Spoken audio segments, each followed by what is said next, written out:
Girl, I see you. You've come a long, long way. You're not alone anymore. Come sit with me and tell me your story. You've come a long way, girl. Pulled yourself out of quite the mess. Those were some dark times back then, but it's all over now. You're not alone anymore. Come sit with me and tell me your story. This is Trucking with Tammy, where your journey's heard and your voice is free. You're not alone, come share your story with me.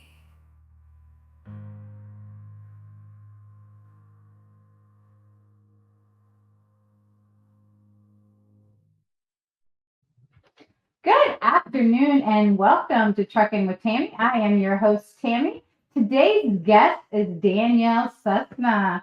Danielle is joining us from where are you at today, Danielle? Hendersonville, Tennessee. I didn't know because I know you've been bouncing all over the place with the tour lately. So Yeah, I just got back from Oklahoma. nice. So Danielle is a driver in the entertainment segment. She comes to us with 14 years of driving experience, 8 of those in the entertainment segment. And we're going to get the ins and outs of Danielle's trucking career and see what she has to say about those wonderful 14 years as a woman out here. So Danielle, how in the world did you get into trucking? I just woke up one morning, decided to drive a big truck. Is there drivers in your family? Anybody? No, everybody went into the military or something along those lines, and I was delivering bread in a box truck, and I decided to drive something bigger. So what was the appeal? Um, the size of the vehicle, I guess. Just Just something the with challenge. now were you looking to go over the road when you started your career, or did you think I'll deliver bread still, I'll just do it, DC to DC versus to the store? I honestly had no insight on it, so I just kind of went with the flow and found a company whenever I first started, did my year, and then switched to a different company and spent 4 years there, and then came over to Stage Call. Okay. So when you started your career and you started school, did you think, oh no, what did I get myself into? Or were you like, yes, this is exactly the challenge I wanted? It was the challenge that I wanted, and it was interesting because I was the only female in my class. Everybody else were males. And I went through that. I had a couple girls of mine because we were a pretty big group. But how did the guys handle you being there? Were they pretty good about it? Did you have Oh any yeah, challenges? They were pretty good. A lot of them would apologize if they cussed in front of me or said something, derogatory in a way, like a dirty joke or something like that, which doesn't bother me any, but they respected that I was standing there and said, "Oh, sorry." See that's good. Were you in the Midwest or down south when you went to school? Yes, out of Arkansas. Yeah, so they down there they're still saying yes, ma'am, sir, and a little Yes. bit. Yeah, I can see that. So, did you go to a college for your school, or did you go to one of the shorter programs? It was actually a 25-week program that happened at night, so that way I could still work during the day. And they got you ready for the written test and then also the road test. Nice. So 25 weeks at night. So the Yes. one thing that everybody hates driving at night, you literally that's how you started. Oh, I love it. I prefer driving at night. There's nobody else out. So have you stayed with nights then throughout your career then? As much as I can, especially with entertainment, because you'll load up at night and then drive to the next venue. So all your driving is mostly at nighttime. Yeah, and I'm gonna hit the entertainment industry part here in a little bit because it's really interesting, and a lot of people have there's a lot of myths with it. I want to say we had a little short stunt with it a few years ago with my drivers, and it's different when you're in it than a lot of people see it differently than what it really is. I want to say. But before we get to the trucking industry, let's talk about how you got there. So you started out, you were hauling dry van and reefer. Yes. So I started out dry van first for, a typical starter up company. And then hauled reefer for about a year and a half. And then went right back to dry van because that's when I switched to a different company that was out of Springfield, Missouri, and stayed there for a while and then switched over to this company. So when you got your first year experience, I hear a lot of women have good and bad experiences. I myself did not have a bad one when I came out, but you were pretty young when you started your trucking career. At that age, you were 22. So a 22-year-old female coming out in a very male-dominated world. How did your trainers? How did that situation go for you? I didn't have a bad situation. I did have a male trainer, but he was very respectful and, nothing weird there. I still get it to this day. People ask me, "You drive that thing?" I'm like, "Yes, I do." Yes, yes. No, no, somebody else is sitting in there waiting, driving it for me, and I just get to look pretty in the driver's seat when I get out. Yep, I pulled up to the fuel island there, so and it wasn't really me. Right? No, that's not me. So your first year, was it what you when you got into trucking and you were going through being away from home and over the road and doing that first year? How did that go for you? I think it went pretty easy. It was a little bit to acclimate to, being gone and being over the road, trying to plan your day because people don't realize the necessities they have at home as far as a bathroom and shower and food all the time right Mhm. there next to you. Whereas as a truck driver, you have to go down the road and you have to plan your trip so you're not late for your deliveries or pickups. Yeah, and training that bladder is one of the hardest things you have to do. Yes. There's not always a semi-accessible restroom close. Yes, exactly. So, what was the biggest struggle that you had, or I don't really want to say problem, but our first year, there's always something obstacle, struggle, something that we have to overcome. What was yours? I would say there's the long days sitting and driving for long distances. I was not used to driving that much. So I think that was the hardest thing. A lot of people say it's the backing into the docks where I think that's where I was kind of at an advantage with the school that I went through because we did a lot of backing. So I think that kind of helped me once I was out by myself. So yours was the driving for long hours, which is exhausting. And people don't really, they're like, oh, you just sit and drive. Right. But it's very, very exhausting. So, is there any lessons you learned your first year that you think a new driver would get good advice from you? I didn't Definitely even trip word that right. planning. Yeah. Definitely trip planning is the biggest thing because people get flustered with the e-logs, and honestly, it will help you. You just have to plan out your day for it. And learning when to stop to find parking so you're not having to make a spot and try and sleep without somebody trying to wake you up and saying you have to move. So, Right. So, working nights, about the time you would park, generally, that's probably a hard time to find a decent space because they're pretty full. And then people have made spots, which makes it even more complicated. How did you yeah. handle that? Well, driving at night is not too bad, especially if you plan to stop around 8 or 9 in the morning. Then everybody else will be, what do people call them? Solar drivers will be leaving as you're coming in, so you kind of have a better chance of finding parking than you would if you're driving during the day and then trying to park 8 or 9 o'clock at night. Yeah, I used to ride and do training, and we would have to park between 3 and 4 o'clock in the morning sometimes, and that is almost impossible to Yes. maneuver around the truck. So I can see where 8or 9 o'clock would be a much better time frame to find a spot Yes, than definitely. And that. if you do get to a crowded place, this is, I think, another thing that people don't take into account. They forget how long they are and don't use the space, and they start taking out people's hoods. Uh, So, yeah. yeah, not paying attention is, they really need to pay attention to their turns. My favorite is the rest areas where you have both sides with parking and people won't pull up far enough. So the rear, and you're trying to maneuver in between those vehicles and you're like this far away from the back of them trying to get through. Yeah, And there was one time I actually had to wake a couple people up because you couldn't get through, and there was people behind me. I'm like, "There's no way I'm getting through. My mirror is on this person's trailer, yeah, so they're gonna have to move up." move up, move back, something. Let me through.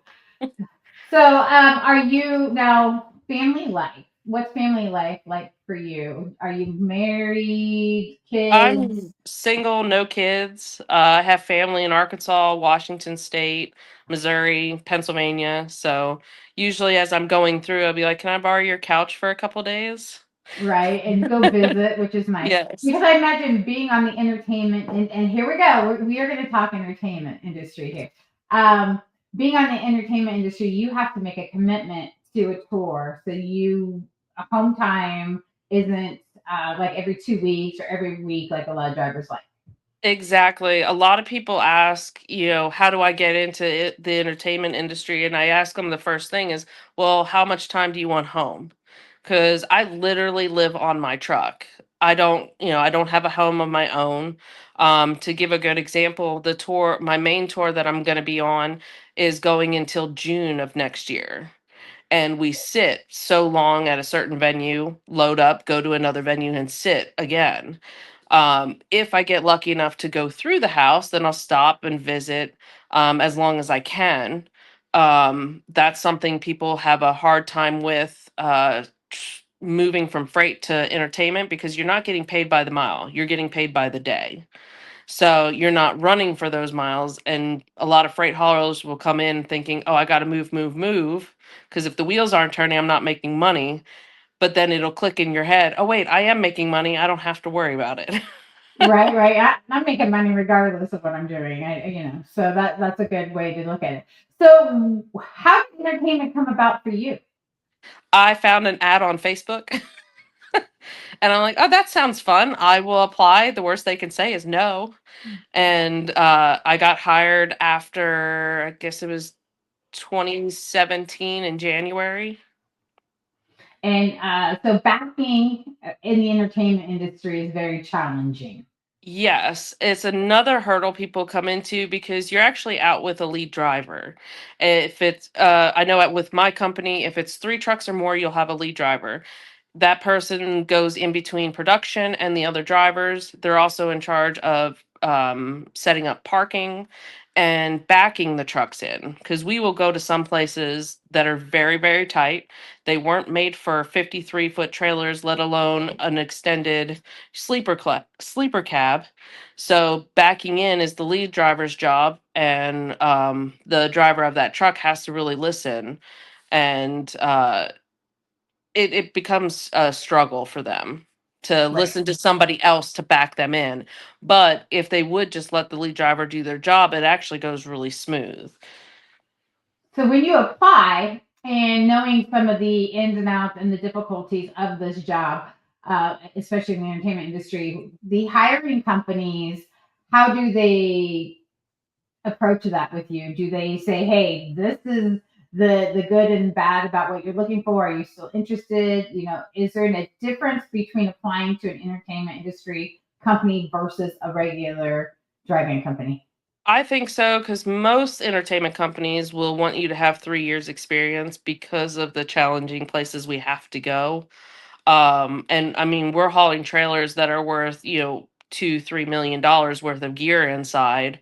And, you have to be on your A game to get from one place to another in time. And then whenever I hired on, they asked if I wanted to speak to another driver? And I said, yes, absolutely. So I got to ask them questions.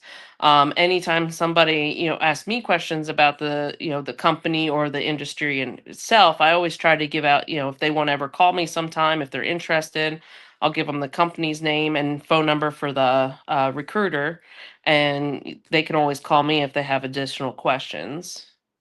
Okay.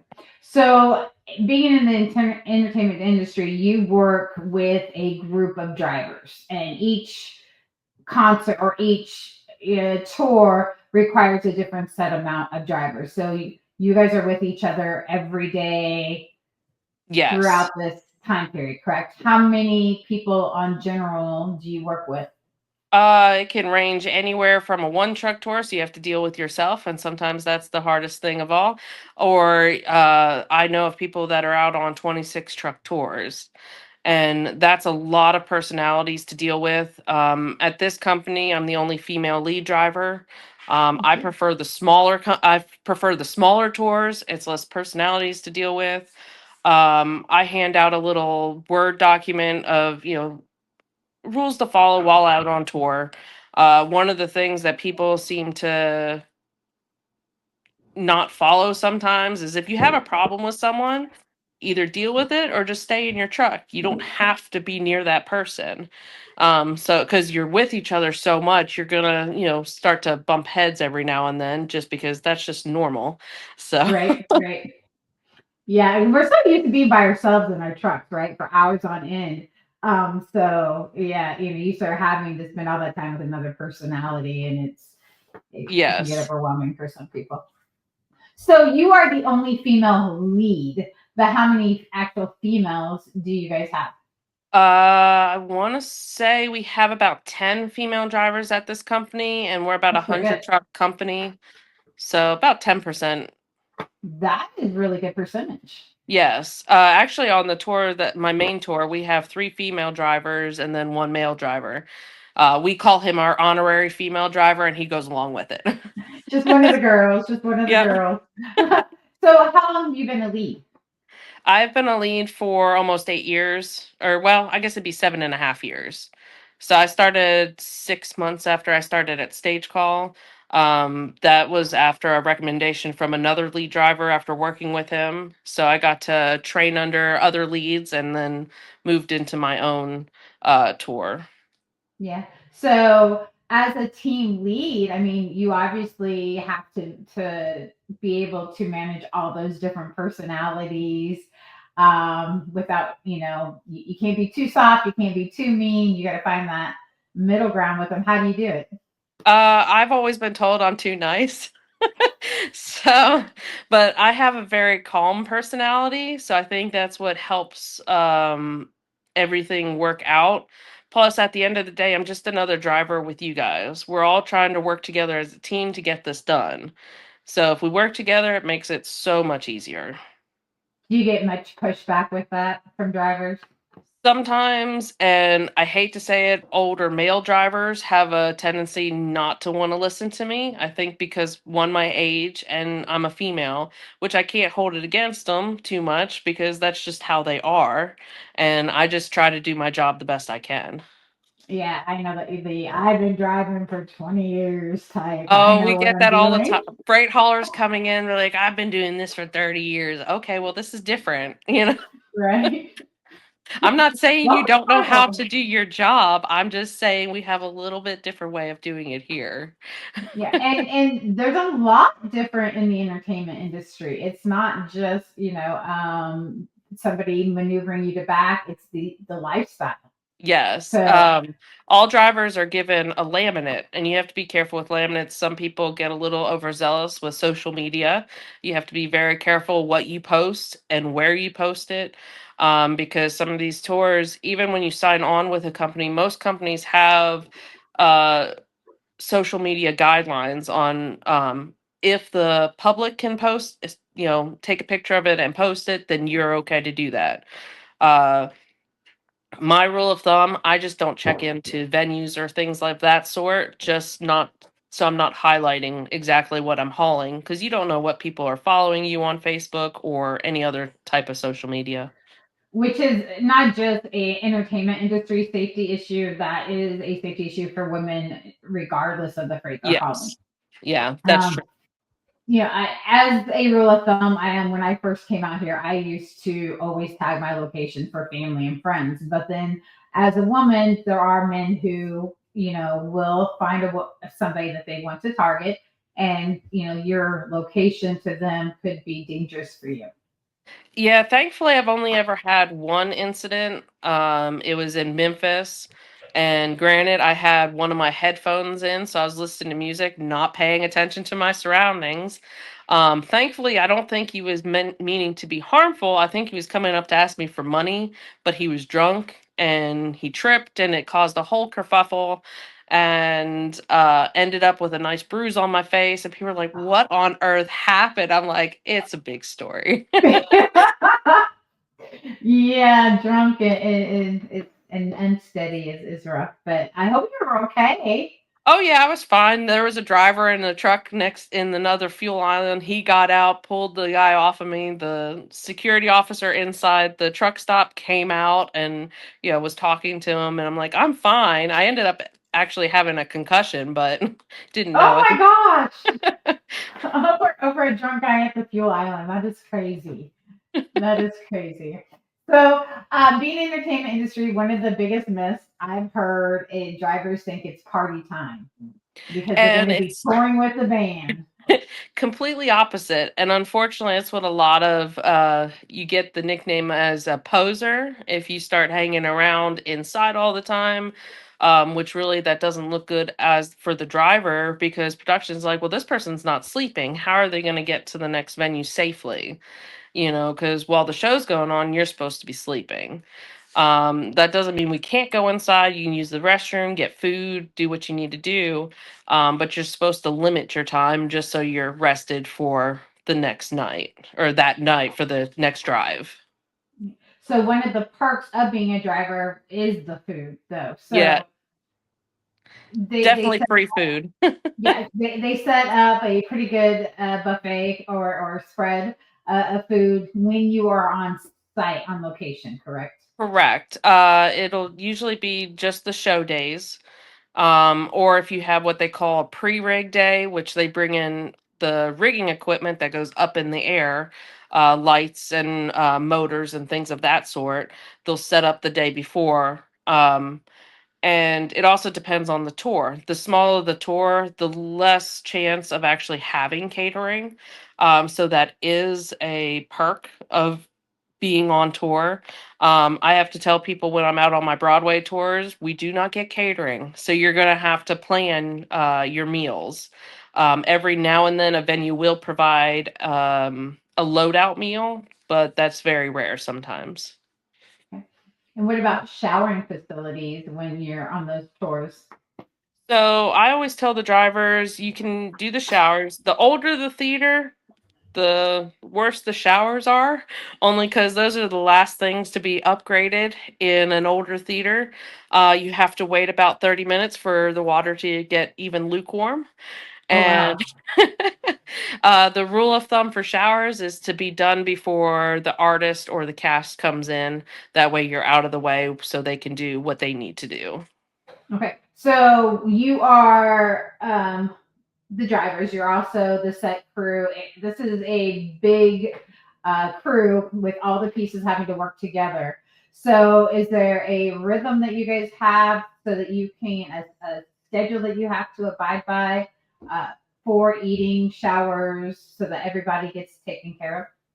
Yes. With the bigger tours, you kind of have to set up a schedule so everybody can get the showers done. Um, Usually with catering, you'll have breakfast from 7 to 10, lunch 12 to 3, and then dinner 5 to 8. And you can go in any during those times to eat.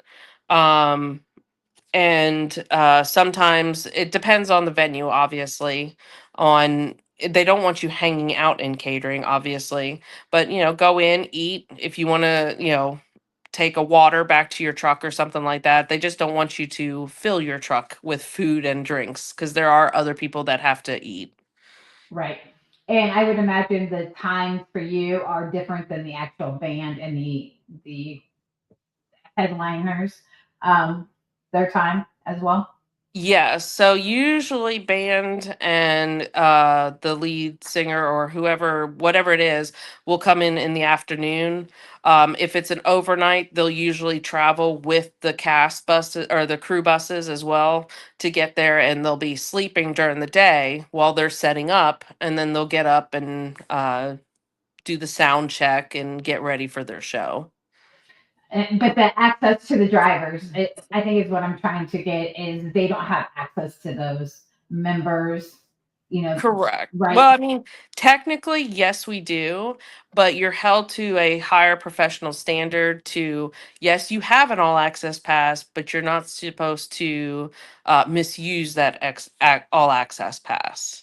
Right. So it basically, if there's your favorite singer and you are driving and you're hauling for them and you see them, it can't be like, oh my god, you know, it's Yeah, you supposed to. You can't have to turn it. be You can't turn into a fangirl out on tour. In you want to hold a professional manner at all times, just because at the end of the day, they're a person just like you. They have a job to do. You have a job to do. So and now so. that's. Oh, sorry. Go But ahead. no, go ahead. Oh, I was gonna say that doesn't mean if the band member or the singer, says hi to you or starts talking to you, doesn't mean you ignore them. You can Right. be polite. You just don't want to go out of your way to, Wipe the drool, guys. Wipe the drool. exactly. Yes. So, how do new drivers to the tour normally, and do they have that adjustment period? Do you have to really hammer that home that they can't be fangirls and fanboys? Yes, and unfortunately, there are drivers out there who don't abide by that and, will be in places they shouldn't be and they have to have a talking to. But majority of entertainment drivers will be professional at all times. I always tell people it's a 3 to 6 month adjustment period going from freight to entertainment because one, the schedule, the type of lifestyle it is different than freight hauling. You are set to a specific schedule. So, um, whereas freight, you may have a few hours here and there, you can just kind of, do your own thing. Whereas entertainment, you may have a 400-mile overnight that you have to get to, and there's no time for stopping. Right. So, what are the biggest positives about being a woman in the entertainment segment of transportation? I don't know. I've never noticed a difference. I have talked to older female drivers in this industry. There was a lot of hazing, I guess, that would happen uh, probably 20 years ago. Whereas when I came in, none of that was actually happening. I had a great support system.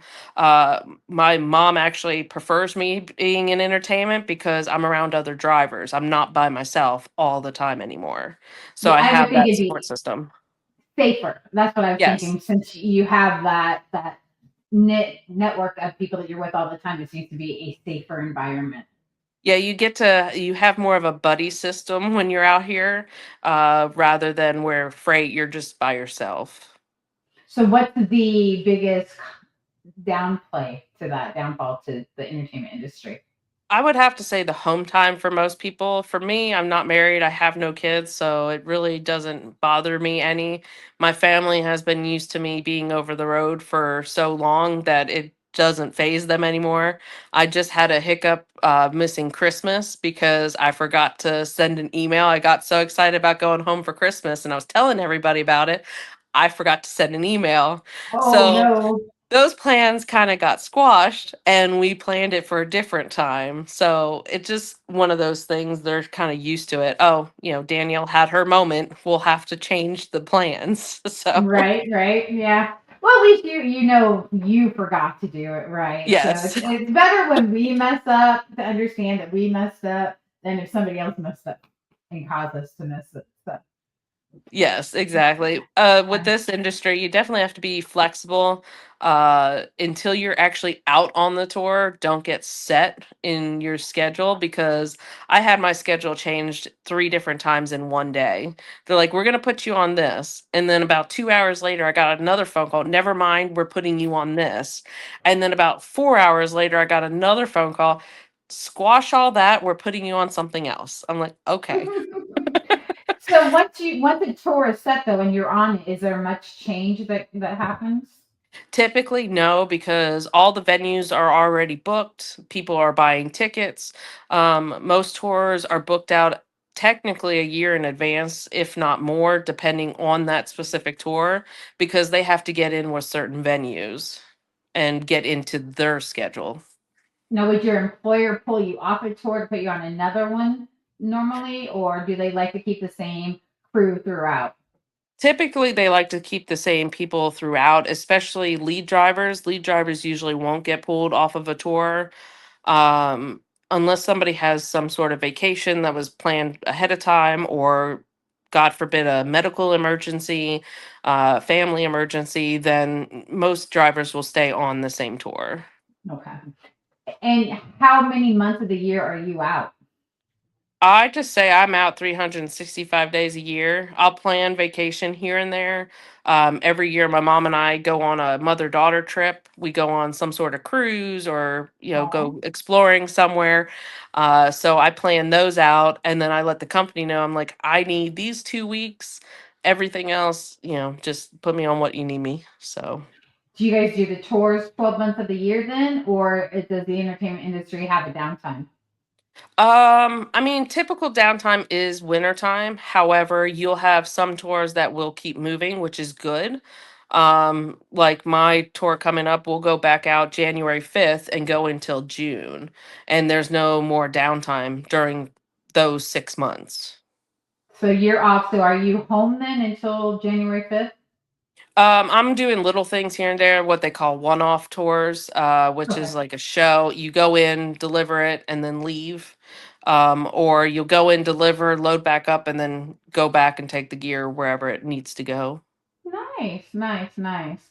So let's talk money. So everybody heard about Taylor Swift's drivers getting that huge bonus, which was really nice. But how does pay work in the transportation industry?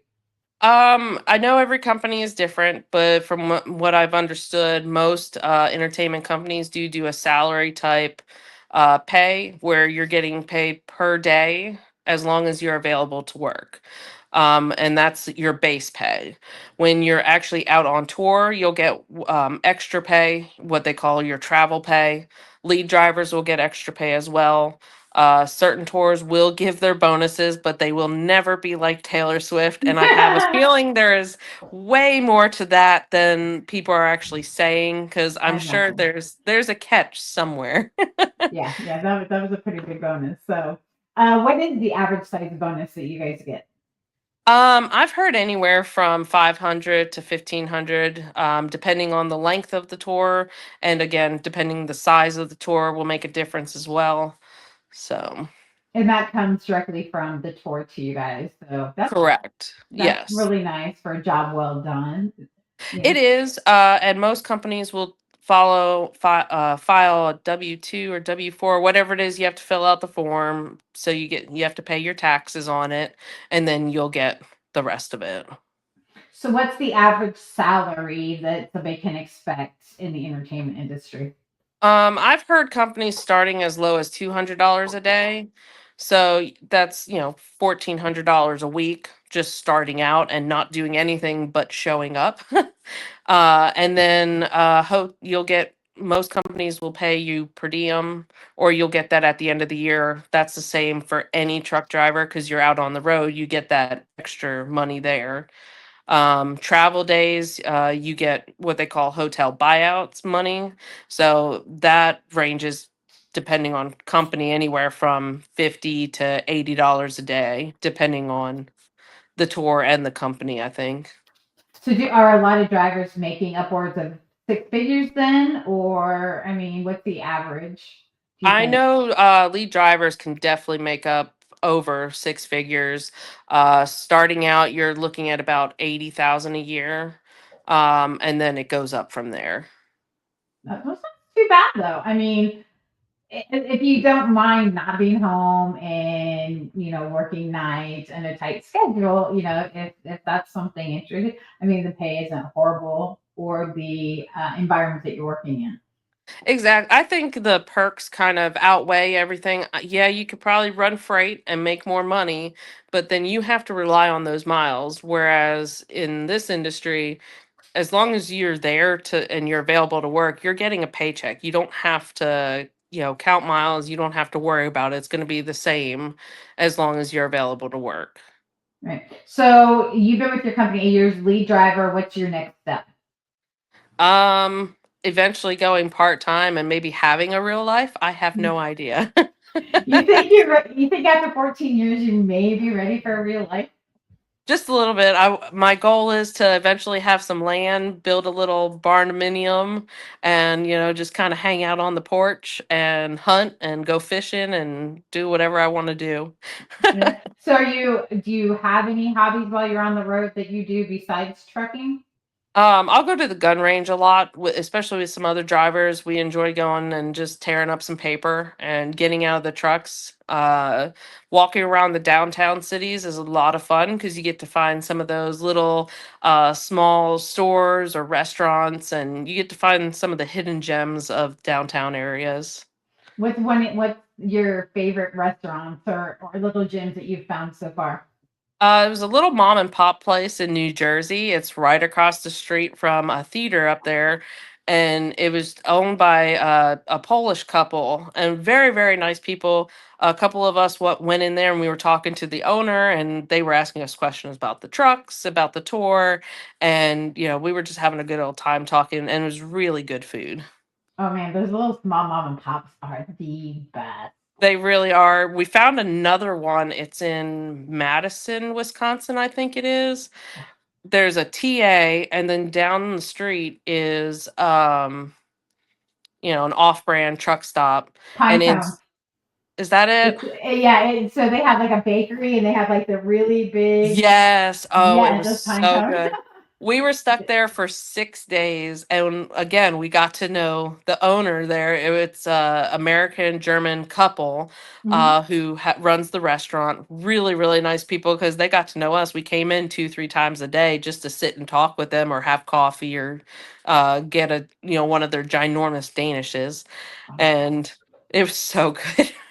It is one of my favorite restaurants, truck stops in Madison. So it's a rundown truck stop, right? It's just a small little convenience store. They got a CB shop upstairs, and then they got that little restaurant attached to it, and they have the best bakery items, and they have some really good Yes. food too. Oh yeah, definitely. Everyone tried something different each time they went in, so I think we almost went through the entire menu. Wow. Yeah, their cinnamon rolls are literally as big as my face. I It took mean, me three they're days to tremendous. finish the cinnamon roll. I could not do it in one sitting. There's just no way. Yeah, they have a second location in a truck stop that's farther down on 94, and I can't remember the name of the town, but it's east of there. Yeah, and I literally have to put on blinders when I drive by. I'm like, no, Tammy, not today. Your hips can't take it today. Yes. Yeah, when you say the word Wisconsin, and I just grow so because the food is so good in Wisconsin. So, what's retirement looking like? So, you've been driving 14 years. You're thinking about part time. When are you thinking about making that leap? Probably within 10 years. That'll put me, about 45, 46 years old, which isn't a bad time to go, even if it's just part-time. Or I may change my mind. I don't know where life will take me. Yeah. So, not having a house, not having all those extra expenditures, are you saving for that barn dominium so that you can get that built? Trying to. The company offers, I don't know if this is all companies. I know with my company, they offer a 401k and they'll do matching. So I've been trying to put as much into that as I possibly can. Um, I have actually broken down how much money I spend on food, which is a lot. If you don't have a tour that has catering, you're definitely spending a lot of extra on food. This year, I'm making a change on eating out of the truck a lot more. I bought a portable freezer from Amazon, and it just plugs into a cigarette lighter, and it's actually dual section, so I can do one side freezer, the other side a regular refrigerator. So it'll help me get more food on the truck. So before that, were you just eating out all the time then? All the time, not healthy at all. That's another thing with truck driving. You don't get a lot of exercise. You have to force yourself to walk or get out and do something. Unfortunately, I have a lot of friends who are very, very overweight and they worry me. I worry about their health and I try to get them to walk with me sometimes. They just groan and just roll their eyes at me. Well, I just hit the big 5-0 this year, and so before I used to carry a jump rope with me, Okay. and when I was getting loaded or unloaded, I would jump rope, and I would get a lot of weird looks, but it really helps with the cardio when you've been sitting all day.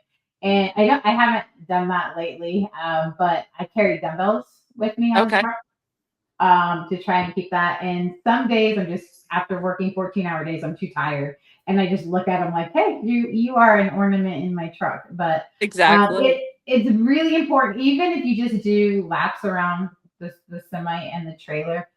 It's really important, especially as you get older, Yes, to do that. absolutely. I carry it's different weighted bands. I find the bands to be very helpful, plus they're a little bit more compact than and lighter weight than a dumbbell might be for some people. Right. Because you can also put them behind your seat and use it, while you're just sitting in the front seat waiting at the dock or whatever you're doing. Um and I tried putting it on the truck. Um and it actually worked out really nice on either the side of the truck where it has the handle or on the back of the trailer, putting the band around that and doing, some sort of workout outside. Yeah, I've seen some people use the TRX system. I have one of Um, those as well. They're actually really nice. Focusing more on body weight type yeah, exercises. yeah. Yeah. So one of the things that I being in the entertainment industry is you also have to keep your equipment clean. Yes, so it's all about looking professional, looking clean. Every company will give you truck washes. So the rule of thumb is before you go to the venue, get as close as you can. We use Blue Beacon. So find a Blue Beacon as close to the venue as you can and get washed up. That way, when you're rolling in, you don't look dirty. A lot of tours will have what they call wrapped trailers. So it'll have the band or singer's picture all over this trailer, and you don't want to be rolling up dirty. That doesn't look professional at all. So you always want to keep it looking clean. How often are you watching them then, generally? About once a week at least. If you're going through snow or something like that, some companies will give you the option. Okay, here's an extra truck wash. Go get that cleaned up. Nice. Now, do you guys have to wear uniforms? No, no uniforms. Obviously, again, it's all about professionalism. You don't want to be running around in holey shirts and, looking dirty. But there's no strict, dress code for it. Yeah. So are you going to stay in the entertainment industry then until you retire, or is there something else out there that you're like, that's challenging? I think I'll stick here because I actually enjoy it. I enjoy what I do. Every tour is different, so I get to learn something new each tour I go out on. Every production manager is going to be different, so I get to learn a different type of personality to work with. And the same with different drivers, working with different drivers. So I actually enjoy this industry. I don't think I'll ever leave it. That's good. It's always the goal to find your niche in driving. I'm a private fleet driver. I love what I do. I always tell people the wonderful thing about trucking is there's so many different segments of it that Yes. find what makes you happy and that fits your lifestyle. I'm keeping you here for a little bit, but is there for new people that are like, hey, this sounds interesting, what advice would you give them? Where would they look? What areas hire? Any input you can give for people who might be Um, interested? Definitely do your research on the company. Not every it's the same with freight hauling. Not every company is going to be a good fit for every driver. Um, I'm sure I could go to another company and make more money, but that's not important to me. I enjoy how the company that I'm with treats me. They get me where I need to be if I want to go home somewhere. And I've built, it's taken a long time to build the reputation I have at this company, especially as a lead driver and a female lead driver. It's a different atmosphere. So I actually, and I'll probably ever just stay here unless something drastic changes. But you can call any entertainment company and talk to a recruiter.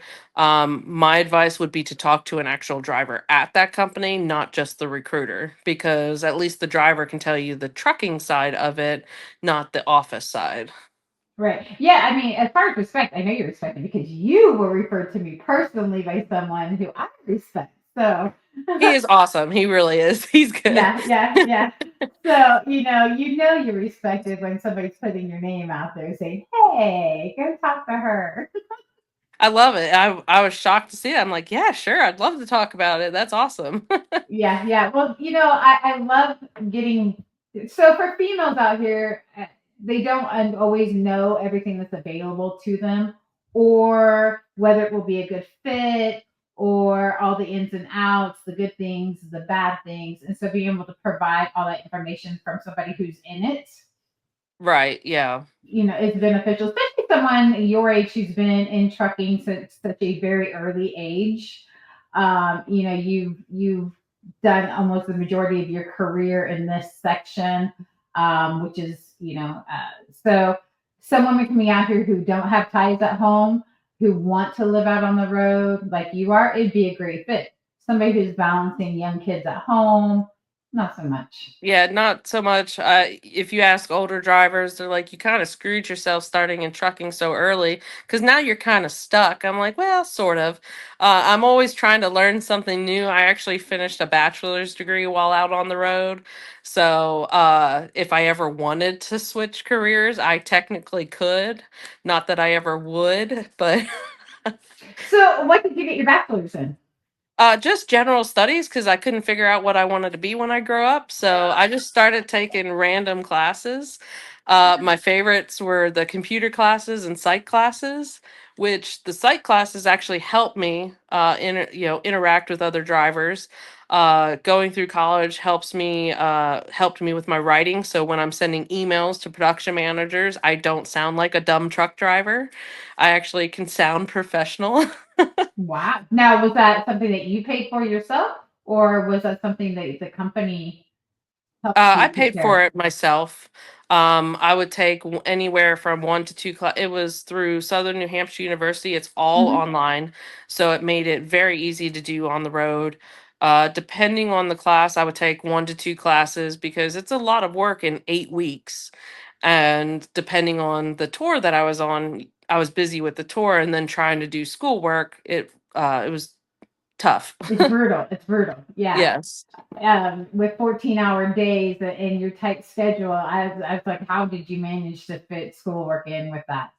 I got lucky because with my Broadway, so I got my very first tour was a Broadway show, and that same production company is like, "Oh, we want to keep having you back." So I've been with that same production team since 2017. They're talking about going out again next year for 2025, 2026. So I'll work with them for another year.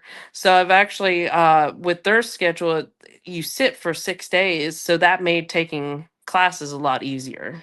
Oh, wow. Yeah. So you're getting paid. So this is, I imagine, on Broadway. So you're getting paid while they're having their multiple shows every week, and you're just waiting for them to finish up. Yep, we'll load up and just move to the next one, sit. Sometimes you'll have overnighters, good push. But typically you're sitting at least 2 to 3 days, if not more. So that leads me to a question. When you are sitting for those specified amounts of time, especially when it's longer, will your company pull you to do anything else in between, or you were just there sitting, making your appearance every day?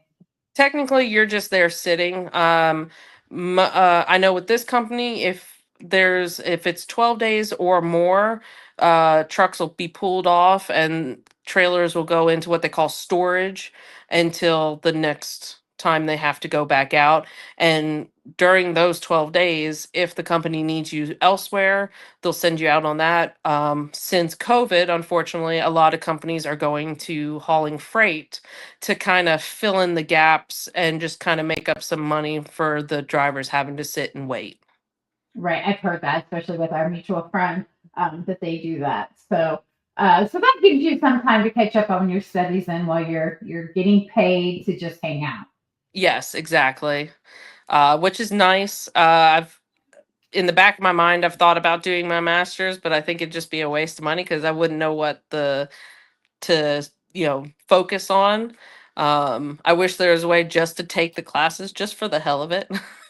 Right. I am always looking at online classes and, little training things just to keep, because we're always changing and evolving and growing. And even at my age, I don't want to be stagnant. I always love to learn something new. Exactly. Yes, that's how I am. I try to find something new every day, even if it's something little. One of my friends like, well, you could learn little facts like kangaroos can't hop backwards. I'm like, well, I did learn something new today then. They can't hop backwards. Because of Interesting. their Now I know something new. it's because of their tail apparently. I'm sitting here trying to picture it. What would you do with your tail, kangaroo? So, is there anything else you would like to add? I can't think of anything at the moment. But if any of your viewers have any questions, they're more than welcome to reach out to me. I'd be happy to answer anything I Yeah, can. I will tag your social media when I post these up. I thank you so much for joining us today and having the spare time. I really appreciate it. Well, So, thank you for having me everybody, on. I'm going to, if you want to hold on, I'm going to go ahead and end our live. Everybody, thank you for tuning in to Trucking with Tammy. You have a great day, and we'll see you on the next live.